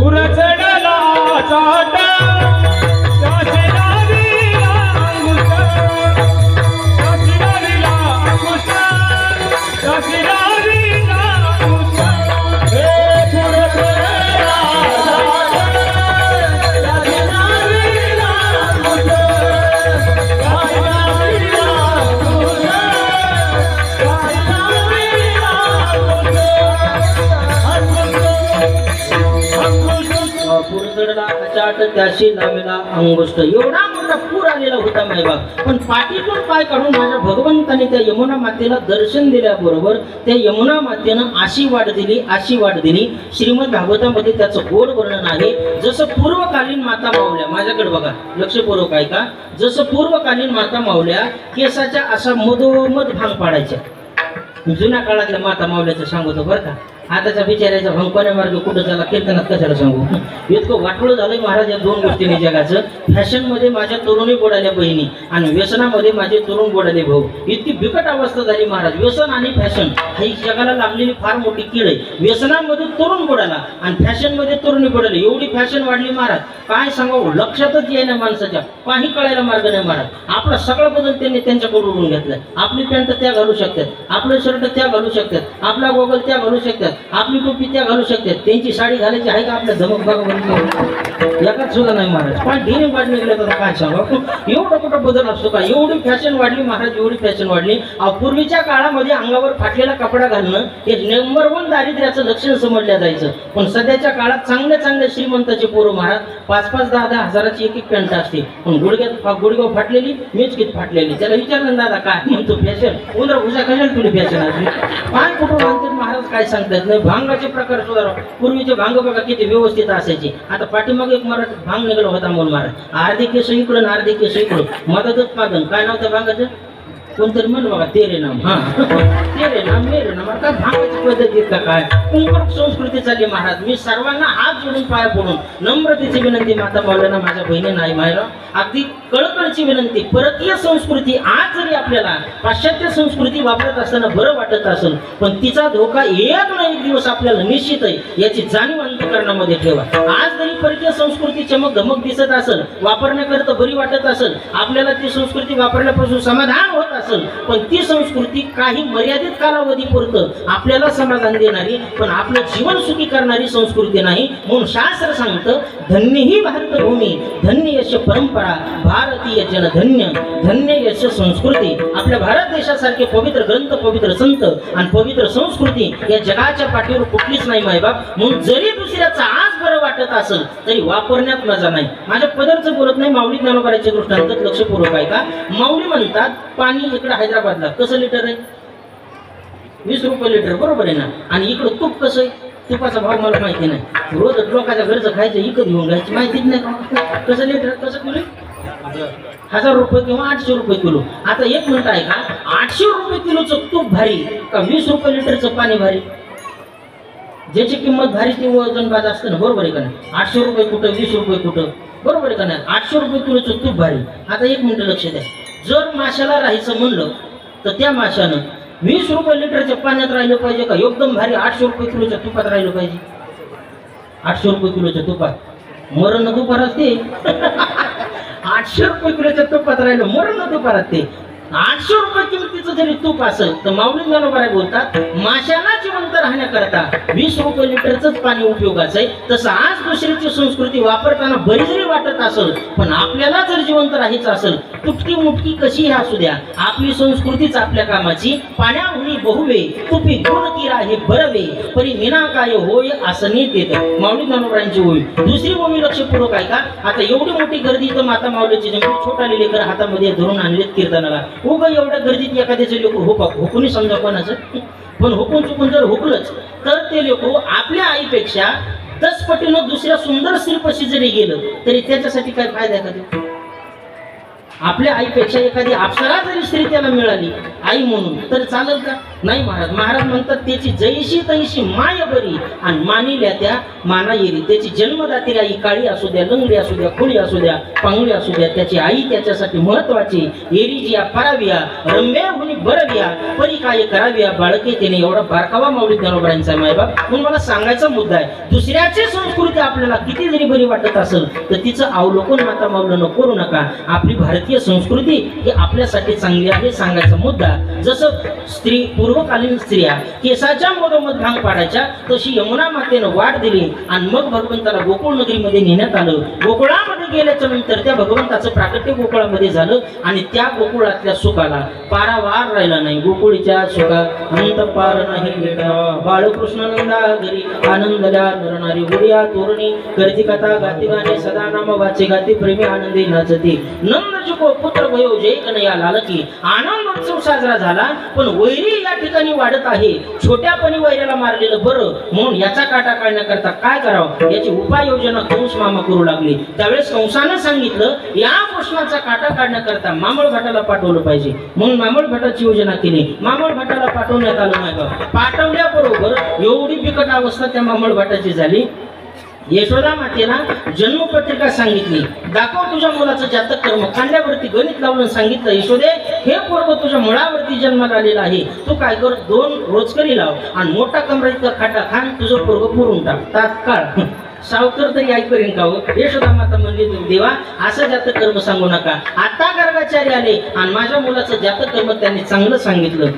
मामळ भट सांगू लागले यशोदे तुला कल्पना नाही गर्गाचार्य आणि मी 2 जण क्लासमेट आहेत म्हणले. एकाच वर्गात शिकलेलो. सगळ्या विषयात गर्ग पास व्हायचा पण भेटायचं गणितच कच होतं. गर्ग तो चुकाला गर्ग तो चुकाला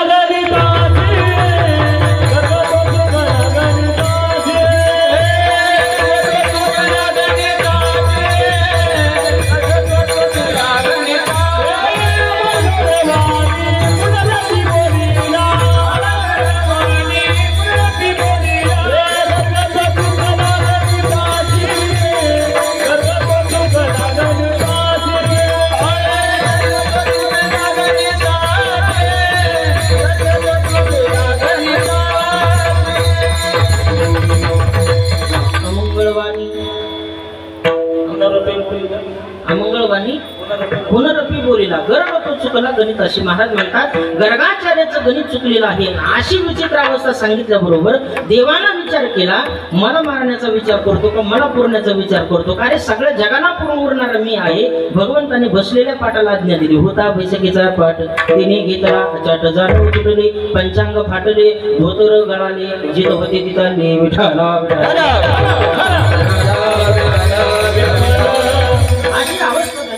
अनेक पद्धतीचे राक्षस भगवंतांनी मारले. काग वगैरे मारले. बाळपणी अवघ्या दैत्यखानी बुडविली. पुतना मावशी आली. स्तनामध्ये विष भरलं. नामामणी आली नंदाची या घरा. स्वरूप सुंदरा देवांगना देवांगणीचं स्वरूप धारण करून आली. भगवंतांनी पुतनेनं भगवंताला स्तनाला लावल्याबरोबर भगवंतांनी पुतना मावशीच्या स्तनातलं विष प्राशन केलं.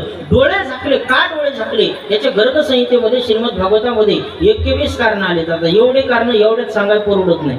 एवढ्यात म्हणजे एवढ्या वेळात बरं का उगाच दुसरा अर्थ कोणी लावायचा. एवढ्या वेळात सांगायला परवडत नाही. वेळ आपल्याला कमी महाराज. परस्त्रीचं मुख पाहू नये म्हणून डोळे झाकले. बालभक्तिनी आहे तिचं मुख पाहू नये म्हणून डोळे झाकले. अगदी ज्या अर्थी हिचं असताना माझ्या मुखात आलं या अर्थी हिचं पूर्वजन्मीचं काहीतरी पुण्य असावं ते पुण्य शोधण्याकरता डोळे झाकले. करू वस्तू पिताना डोळे झाकून पितात म्हणून डोळे झाकले. एवढंच नाही तर जी विष पचवण्याची देवता भगवान शंकर आहे म्हणून आता मला विष प्राशन करायचंय आणि त्याच्यापासून माझं रक्षण भगवान शंकरांनी करावं या उद्देशानं भगवंता शंकराच्या आराधनेकरता एक देवानं डोळे झाकले. असे 21 कारण भागवतामध्ये आलेले आहेत. सांगायचा मुद्दा अशा पुतना मावशीला सुद्धा भगवंताने मोक्ष प्राप्त करून दिला. महाराज म्हणतात तुला संकातिकाचे निमाने सायुज्य सौरसुती दिला पुतनी जे विषाचे निस्तन पाणी मारवाले. वैर्याला सुद्धा मोक्ष दिला. अनंत प्रकारचे राक्षस मारले आणि मग भगवान परमात्मा हळूहळू रांगू लागले.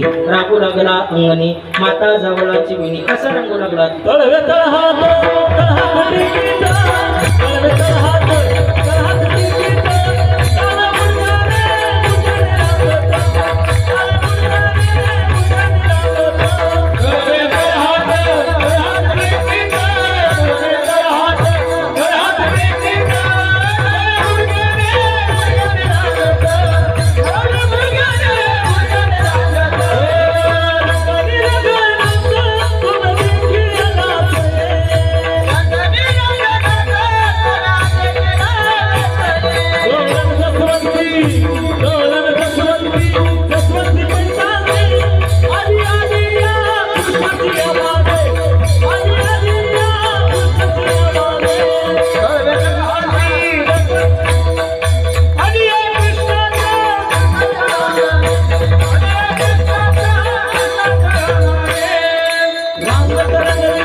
टेकी डाव्या गुडघ्याने रांगत रांगू लागला अंगणी माता जावळाची विणी महाराज म्हणतात. रांगत असताना देवाने रांगत रंगणी चोरीत लोणी दावोनी धरीती गवळणी बांधिती चरणी देती घरानी यशोदे साजनी अनेक प्रकारच्या गवळणी अगदी या ठिकाणी घरानं घेऊन येऊ लागल्या. पहिली गवळण आली यशोदेला म्हणते यशोदे बघ तुझं पोरग. पहिली आली धावून म्हणे बाई काय केली करणी पतीची दाढी वाजविणे दोईची गाठ देऊनी माझी पतीराज आणि मी मंचकावरती झोपलेलो असताना तुझं पोरग आलं माझ्या पतीची दाढी घेतली माझी वेणी घेतली दोघाची गाठ मारली. एवढं कट्टग बसलं नाही आमच्या अंगावर पांघरून टाकलं तेवढं त्याचं समाधान झालं नाही. इतकं मुंगसाचं पिलो आणलं आमच्या दोघाच्या मध्ये सोडून दिलं. मालक बिचार ते मालकाला काय म्हणा कळा ना. मालक एकदा म्हणते सुम सुम एकदा म्हणते घुमस घुमस एकदा म्हणते मुसुम मुसुम काय म्हणून त्यांची त्यांना पता लागा ना. गाठ जाळायला लागलं जळाना तोडायला लागलं तुटाना कापायला लागलं कापना सोडायला लागलं तरी सुटना. तुझ्या कृष्णाला काहीतरी आवड घाल. दुसरी गवळण आली म्हणली बघ ना तुझं पोरग आलं माझे पतीराज उशीरवरती झोपलेले होते दुपारच्या प्रहरामध्ये पोरानं ताकाचा डेरा घेतला म्हाताऱ्याच्या ढेरुडी पडला.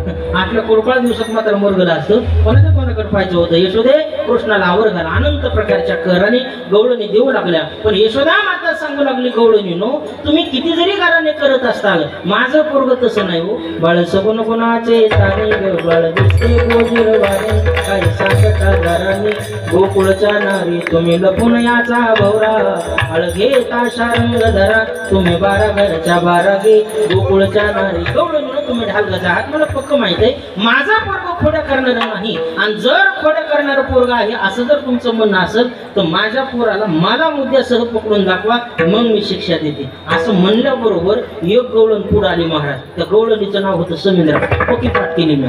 ते समिंद्रा नावाची गवळण पुढे आली. तिनं भाया मागे सारल्या आणि कृष्णाला चॅलेंज केलं कृष्णा ये माझ्या घरी नाही तुझ्या तोंडाला काळा लोळू तर मला समिंद्रा म्हणू नको. देव म्हणले बरं हो म्हातारीचा घर नंबर टिपून घर नंबर टिपला महाराज. घर नंबर काय होता 417. देव म्हणला लईच मोठा खतरा. पण किती जरी खतरा असला तर आपण त्याच्यापेक्षा खतऱ्यात म्हणलं ढिलं पडायचं नाही. देवानं तर आता चौर कर्म मंडळ स्थापन केलं. अगोदर तरी साध्या सुद्धा चोऱ्या करायचे देव. आता म्हणले तसं नाही लोक चॅलेंज करायले आपण बी तयारीत राहायचं. पेंड्या वाकड्या बोबड्या सुद्धा मी सगळं गोपाळ एकत्रित केले चौर कर्म मंडळ स्थापन केलं. अध्यक्ष स्वतः देव झाले आणि गोपाळांना सांगितलं पोरांनो आर्थिक काट्या सराटे खडे वस्त्रगाळी माती काट्या हे सगळे सामुग्री घ्या. पण गोपाळ काही एका घरचे एक नव्हते ना. प्रकाराचे जनन तुका म्हणे केले तीन प्रकारचे जन महाराज 900 900 900 काय विचारते काय सांगतात नाही. गोपाळ पुढे गेला देवाला म्हणला देवा तू वस्त्र गाळी माती नेमकी कशासाठी. देव म्हणले बाय जर आपण एखाद्या गवळणीच्या घरात गेलो दही दूध उकळवण्याची नासाडी केली एखाद्या गवळणीनं आपल्याला रंगे हात पकडलं आणि जर गवळण पाठीमागं लागली वस्त्र गाळी माती मोठभर घ्यायची डोळ्यात फेकून मारायची डोळे चोळे तर पळून जायचं. गेलं पुढल्या गावातलं होतं. देवाला म्हणतं देवा ती चष्मा घालून आली तर. देव म्हणला हे सराटे का भाजी करून खायला घेतले तर काय हे सराटे मुठभर फेकून द्यायचे म्हणला. सराट्या काट्याचे जातात असे महाराज कुंकड मुठभर फेका त्याचा एक काटा वरीच राहते. पायात काटा टोचल्या बरोबर काटा काढूस तर पळून जायचं. ते लई पुढल्या गावातलं होतं. ते म्हणतं देवा ती चप्पल घालून आली तर. काही माणसाचं विचार आहेत महाराज करीत नाहीत हो म्हणत नाही. काही काही माणसं सांगकामे काही आगाव कामे काही निकामेत महाराज. सांगकामे सांगितलं तितकंच करणारे माझे गुरुवर्य महाराष्ट्रातील नामवंत कीर्तनकार नामनिष्ठ गुणोपासक वैकुंठवासी महाराष्ट्राचे लाडकी कीर्तनकार बाबासाहेब महाराज इंगळे उर्फ दादा. गोड कृष्णांत सांगायचे दादा म्हणायचे काय काय माणसं सांगकामे सांगितलं तितकंच करणारे. एका सुनबाईला सासूबाईनं सांगितलं सुनबाई 15 मिनिटात शेजारणीकडे जाते आणि पाण्याचा हांडा घेऊन येते. ते अर्ध पातेलं दूध तापतंय मांजरी येईन दूध पेन बरं का नट लक्ष ठेव मांजरीकड. ती म्हणली आता काळजी करू नका जा. सासूला दिलं वाटलं 15 मिनिटांनी सासू आली का हा हा शेजारीने भेटली. आता शेजारणीला भेटलो का मायान ब्रह्मन आगत वादन विवर्ध वादन त्या गप्पा चाला द्या बाई हा हा तू सुन असेल मग सुन तशी. जगाचं वाटवत 2 गोष्टी झाले महाराज. आजपर्यंत कोणा सुनाला सासू चांगली भेटली नाही आणि आजपर्यंत कोणा सासूला सून चांगली भेटली नाही. इथं असं एखादी जोडी तर उठून उभा राहा म्हैशाला घालून सत्कार करतो तुमचा. होतच नाही महाराज सोपी गोष्ट नाही. अर्धा तास त्यांच्या गप्पा रंगल्या महाराज तू सुन असेल मग सुन तशी. अर्ध्या तासानं ती म्हातारी पाठीमाग आली. घरी आल्याच्या नंतर पातेल्यात बघितलं तर दुधाचा पत्ताच नाही. मोठाने लाल गोंद डोळे केले सुनाव धावली म्हणजे सुनबाई कळतं का तुला काय याच्यात दुधाचा पत्ता नाही काय झालं तू. ती म्हणली आत्या पेली मग कुत्री म्हणली पेली कुत्री तुला तर म्हणली होती की लक्ष ठेवू म्हणून. म्हणली आत्या तुम्ही मांजरीचं नाव घेतलं कुत्रीचं कुठं घेतलं होतं.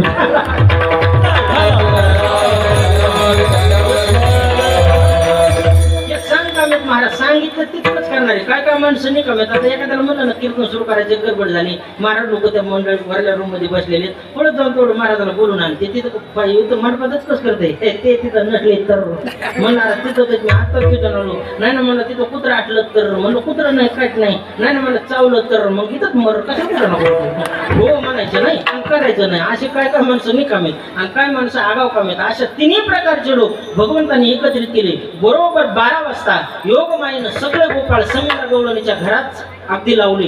दही दूध तूप लोणी भरपूर पोट भरून खायला दिलं आणि भगवंतांनी योगमायेनं पुन्हा गोपाळ बाहेर काढली. 12च्या पुढे भगवान स्वतः त्या समीरा नावाच्या गवळणीच्या घरात गेली. इकडं तिकडं पाहिलं गवळण कुठे बाजावरती मस्त झोपलेली होती, नाटीच्या पदराने तोंड झाकलेलं होतं. देव म्हणले हिचे का माझ्या तोंडाला काळ लावणार आहे, बघतोच म्हणले हिच्याकडे. आता पूर्वीच्या काळात कलाटीची सुविधा नव्हती, तुपाची वाद दिवा जळत होता. देव जवळ गेले आणि बोटाच्या तर्जनीच्या या बोटानं त्या तुपाच्या दिव्याला आलेली काजळी दत्ता महाराज नंबर 1 क्वालिटीची काजळी बोटाला घेतली. समींद्र नावाच्या गवळणीच्या तोंडावरचा पदर बाजूला केला आणि हिचे का तोंडाला काळं लावते म्हणणारी तलवार कटमिशा काढल्या कोणाला समींद्र गवळणीला आणि तिला तोंड झाकून देवानं गेले निघून महाराज. बरोबर 4 वाजता नातवंड उठले. चिम्या अभ्यासाला उठ. दुसरा म्हणला मूर्खस का काय म्हातारी काय म्हणली 8 वाजता कोणीच उठायचं नाही. तो म्हणला तुला कळतं का परीक्षा तोंडावर आल्यात म्हणला. आणि आपण जर अभ्यास केला नाही आणि परीक्षेत जर नापास झालो तर 12 महिने का आपल्यावर म्हातारी शाळा थोडीच जाणार आहे, आपल्यालाच खेटावं लागणार आहे ना. दुसरा म्हणलं तुझं बरोबर आहे पण म्हातारी जागे का कशी बघून येतो. चोर पावलाने एक नातू जवळ गेला, म्हातारीच्या तोंडावरचा पदर काढला, बघितलं तर तलवार कट मिशा. तोंडात म्हणलं बाबू म्हणला म्हातारीला मिशा. दुसऱ्याला हाक दिली त्याने. चिम्या पळतच आलो महाराज. 2-4 नातू एकत्रित झाले, बघतात बघ म्हणले म्हातारीला मिशा. आता म्हातारीला मिशा पाहिलं पोरला का दुसरा डीजे लावायची गरज आहे का काय. पळतच किचन मध्ये गेले महाराज. पोहे खायचे प्लेट घेतले, चमचे घेतले आणि बैठकीत येऊन सुरू केलं पोरांनी हय हय आजीला मिशा, हय हय आजीला मिशा, हय हय आजीला मिशा. जीत म्हातारी उठली महाराज म्हणते पट्टे हो कशाचं मिशन कशाचं काय रे, कशामुळे नाटकं करायला लागला. पोर म्हणले आजी आमच्या काय करून होतीच म्हणली. असे 2 फावडा फाय म्हातारी इतकी होती महाराज. 3 सोनं होत्या. राजाराणी कपट दोघे आले पण एकीला आलंच नव्हतं. 3 दिवस सोन उपाशी ठेवली. भांडून का होईना कपटच आणायला लावलं. त्याच कपटाचं उद्घाटन म्हणजे पडदा बाजूला केला. तोंड पाहिलं नव्हती माय एवढ्या मिशन मला कशा, एवढ्या मिशन मला कशा. जी म्हातारीला टेन्शन आलं महाराज. पडदा बाथरूम मध्ये गेली. लक्ष लावा म्हणून लावा रिक्षाला लावा. सगळं शॅम्पू सवनाचं संपून टाकला, सगळ्या साबण संपून टाकल्या. नाटीच्या पत्राने तोंड पुसलं.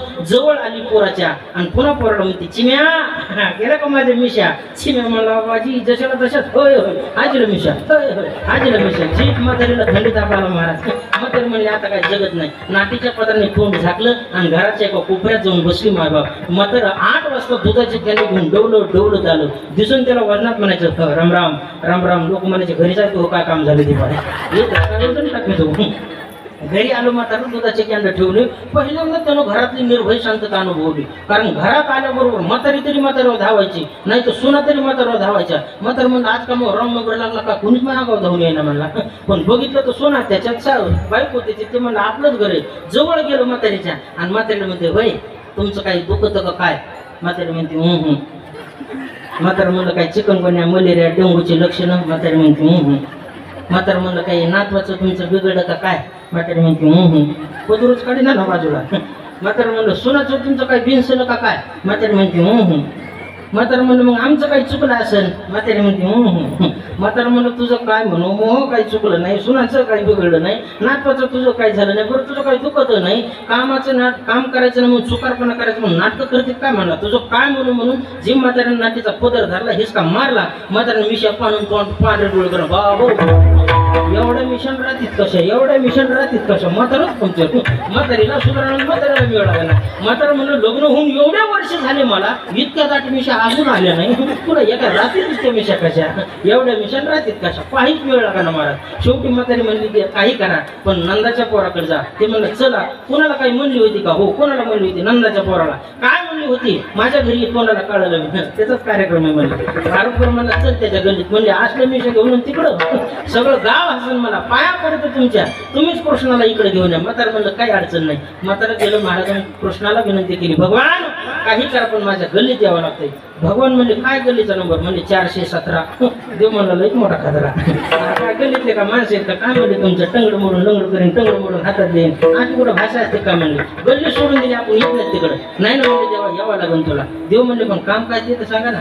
म्हातारा लाजत म्हणते देवा खरंच सांगू खरं सांगू माझ्या म्हातारीच्या मिशा काढायच्या देव मला शाबास तो ह्या म्हातारीच्या मिशा मला काढा नाही तो अवारी का पंढरपूरला गेला काय देव म्हणले दादा ह्या मिशा वारकाने काढायच्या नाही किंवा वारकऱ्यानं काढायच्या मिशा पाया पडतो तेव्हा तुझ्या यावं लागेल शरणागती पत्कारली भगवान परमात्मा आले गवळणीला कृपा दृष्टीनं निहाळलेलं कृपा दृष्टीने आलेले आपुल्या पदी बैल सविले जशाला तशी केली अशा अनंत प्रकारच्या पुढे गेल्या यशोदा माता म्हणजे कृष्ण बासले आता 3 वाजले 2:30 वाजता बोली होती तू खेळायची 2 वाजता होती 3 वाजलेले तुला कळना इतका कसा खेळतो आता बास झालं म्हणजे आता खेळू नको आता खोड्या करू नको आता राणा जा आता जाई राणा सवे घेऊन भोजना अरे तुम्ही गाया घेऊन सारे गोपाळ राणा चला अनंत प्रकारचे खेळ खेळले विटी दांडू चेंडू लगोरी हमा बाबू तुला पंडाव अनंत प्रकारचे खेळ खेळायच्या नंतर गोपाळ म्हणले देवा कांदेवार पोटी भूक काय खेळा याचे सुख देवा आता खेळण्यामध्ये मजा राहिली नाही सगळ्या गोपाळानं गायी वळून आणल्या देवानं मनेरी नावाची गायीची वळती आणली कदंब वृक्षाच्या खाली गायी बसवल्या सगळे गोपाळ एकत्रित केले भगवान म्हणू लागले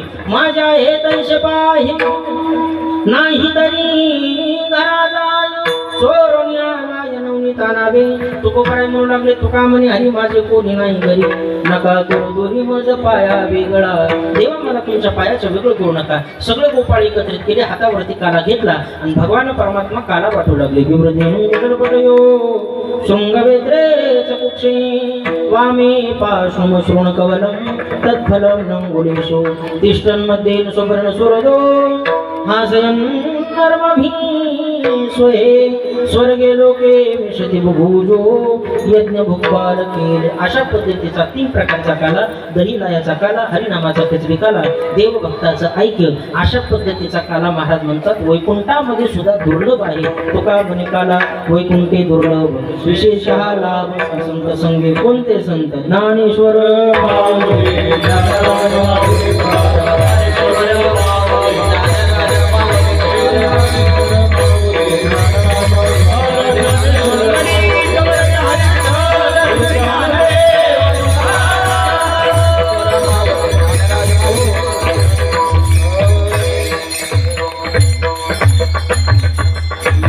तुकामने काला वैकुंठ दुर्लभ विशेषालाभ संत संगे अभंगाच्या शेवटच्या चरणामध्ये जगद्गुरु तुकोबरास म्हणतात तुकामने नटधारी भोग भोगोनी ब्रह्मचारी झालेले शिवाय ग्रामदेवतेच्या तुम्हा सर्व श्रोते सज्जन मायबाप टाळकरी वृंद बेनेकरी पारेकरी अभिनव गुरुजन सर्वांच्या चरणारविंदी सेवा समर्पित करतो गोड अशा पद्धतीचा आपलं हे काटेदान नावाचा परिसर सुंदर पद्धतीचा गेली 12 वर्षापासून सप्ताह करत आहात बघता बघता हा सप्ताह याचा रोप